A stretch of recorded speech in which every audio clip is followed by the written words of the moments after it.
One of the first carp I've ever caught was right in the village of Baldwinsville. Pretty decent sized fish. It was a 20-pound fish, I think.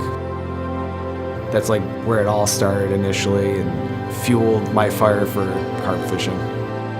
Ever since then, I've been hooked. Fishing the tournament there brings back that memory of initially where it all started, you know?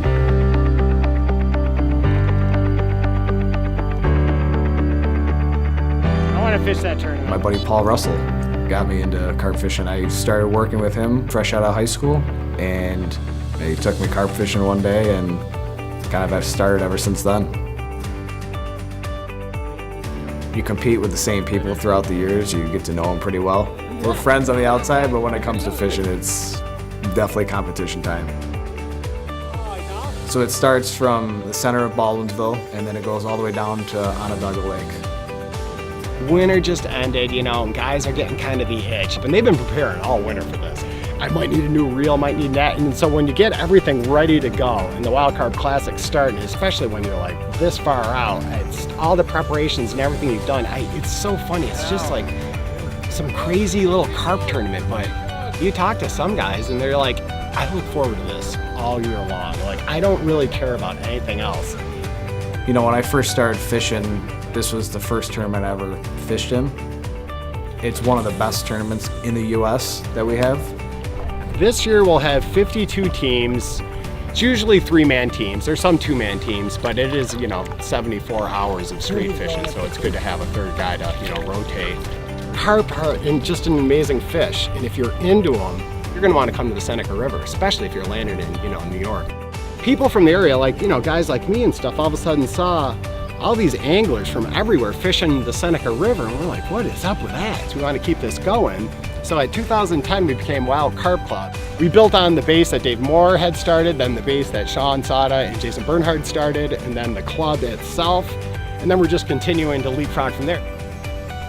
When I was like 6 years old, Dad would take me, and my dad would tie me to a tree so I didn't fall in the river.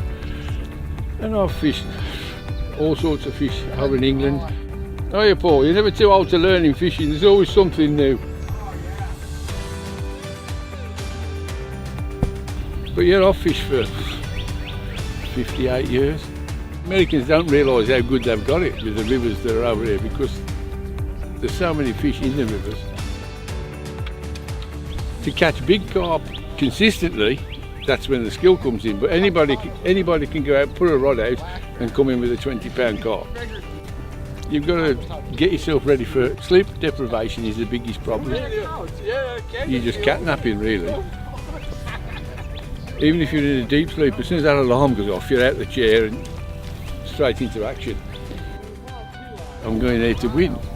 Don't go anywhere to come second place. We've won competitions before, but not this one. This is the big one. You're competing against 52 other teams that are all capable of winning. I always put some beer in the water. I always give an offering to the river gods, so they'll smile favourably on us. When we first started doing it, believe it or not, it was a total weight tournament. And we got in Ripley's, believe it or not, for the most fish caught in a fishing tournament. I think we caught like 37,000 pounds of fish caught and released without not one fish dying.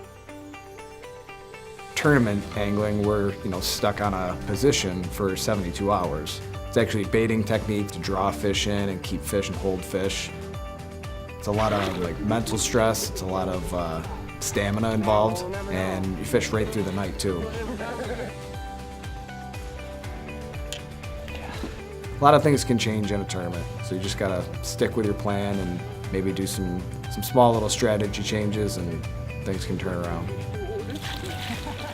When you ask any of the guys that fish this tournament, they say it's their favorite place they've ever fished.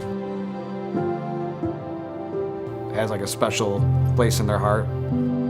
It's something I always been fishing in since I've started, so it's kind of a big thing for me.